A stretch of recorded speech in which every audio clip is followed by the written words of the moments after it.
Now, next, and again, I'm addressing all my speakers now. We're going now into a marathon of amazing presentations.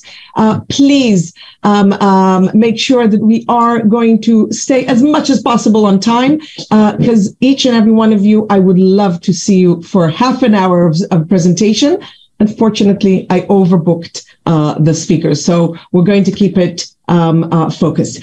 Thank you very much. And now, to a very, very, again, it's amazing, great friend, true inspiration all the time, Luis Gallegos, president of the foundation GIA, Global Initiative on Aging, the chairman of the board of UNITAR, and the chair of the board of G3 ICT. Luis, no further introduction is needed.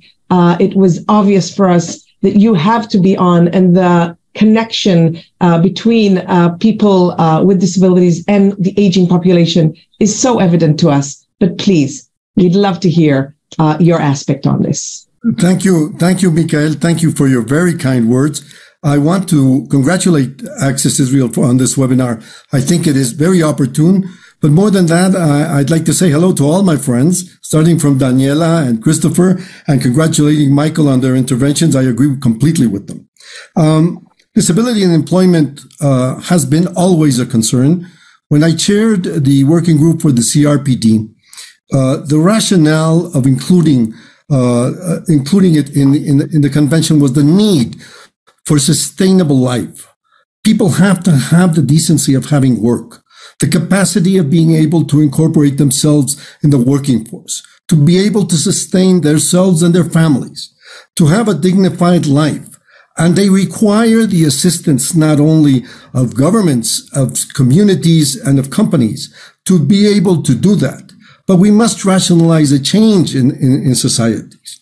I, of course, am more inclined to the human rights field. I will talk about this because the CRPD is an enforceable human rights treaty that has been signed and ratified by more than 184 countries, and they have obligations to comply with.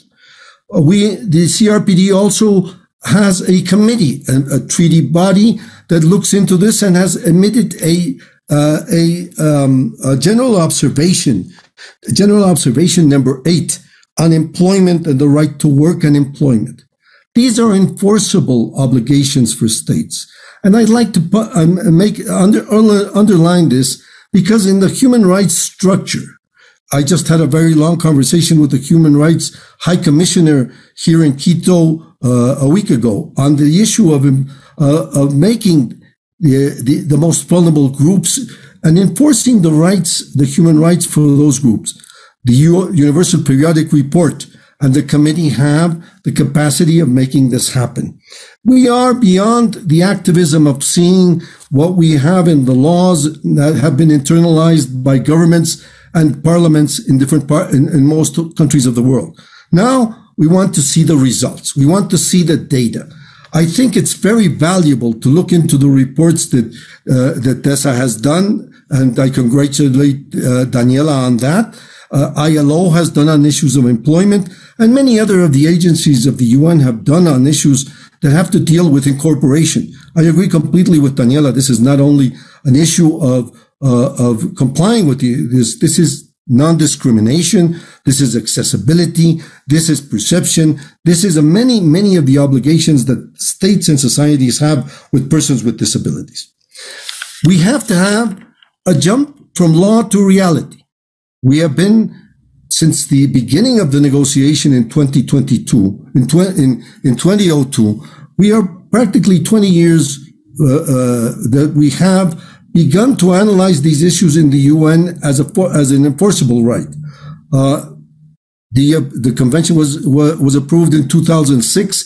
So we have been at this for many years, advancing very well, but we have to have affirmative issues. I value very much, excuse me for the word, I value very much what Valuable 500 has just launched. Caroline launched in Davos a white paper for the 500 companies. I think that's an extraordinary achievement. I think that G3 ICT and all the organizations that have been working on information and communication technologies are very much included in this issue. On the issue of the pandemic, I agree with you, Mikhail. It brings opportunities. It's taught us many things. It's brought to us one of the biggest conflict that the world and crisis that the world has had, both in its health, in its societies, and in its economy. It has broadened our aspects of remote working. It has brought opportunities, new opportunities and new challenges. I think that people like Christopher with Google and Microsoft and other companies are opening a new road for work for not only persons with disabilities, for the world. I think that to conclude my remarks, I think that we have to work to make societies comply with the CRPD. That is what will make this happen. The enforceable rights of the CRPD and the UPR and the national committees have to rationalize this. I want to use the example of Ecuador. Ecuador has in its law an affirmative clause that obligates companies to have 4% of their general workforce with persons with disabilities. You have to train persons with disabilities. You have to adequate the working space. You have to broaden the aspects. It's been a very important issue, but the challenges are enormous, not only to comply with the SDGs, but also to meet the tremendous gap that we have in employment between those who are considered workable forces and persons with disability and aging. 80 to 90% of the workers with disabilities are not employed in the underdeveloped countries. In the industrialized countries, the tabulation might be 50 to 70%. We have to better those numbers. Our societies must change to integrate persons with disabilities. We must make this an inclusive world that will make it an ample space for future generations. Thank you very much. Thank you very much, Louis. And I have no doubt, and I'm hearing more and more on the involvement in we have a lot to talk about and a lot to cooperate in the future. So thank you very much.